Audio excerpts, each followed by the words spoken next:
மார்கழி மாதம் தொடங்கி 2 நாள் தான் ஆகுது. அதுக்குள்ளேயும் அவ்வளோ ஒரு குளிர் என்னால் எழுந்துக்கவே முடியல. நான் எழுந்தது என்னவோ 5 மணி தான்.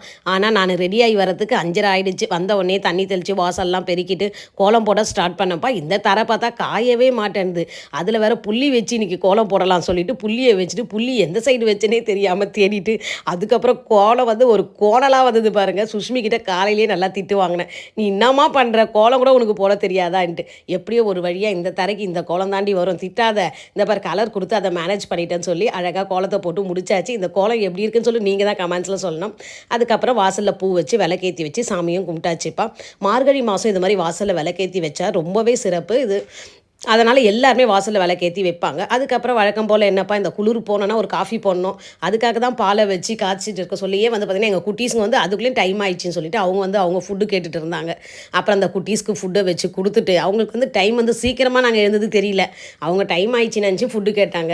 அவங்களுக்கு ஃபுட்டை கொடுத்துட்டு அப்புறம் சூடாக ஒரு காஃபியை குடிச்ச உடனே தான்ப்பா எனக்கு குளிர் போச்சு. எக்ஸாக உட்காந்துட்டு கொஞ்சம் நேரம் காஃபி குடிச்சிட்டு இருந்தாப்பா. அதுக்குள்ளேயும் அந்த டைம் எப்படி தான் போகும்னு தெரியல. டைம் ஆகிடுச்சு. நைட் ஷிஃப்ட் முடிச்சுட்டு பையன் வருவான். அவனுக்கு டிஃபன் செய்யணும். அதுக்கு வெண்பொங்கலும் அவனுக்கு தேங்காய் சட்னியும் தான் பண்ணியிருந்தேன். பையனும் கரெக்டாக வந்துட்டான். அவனுக்கு சூடாக வச்சு கொடுத்துட்டேன்ப்பா. அப்படியே இந்த வீடியோ பிடிச்சா லைக் பண்ணுங்கள், ஷேர் பண்ணுங்கள், சப்ஸ்கிரைப் பண்ணுங்கள்.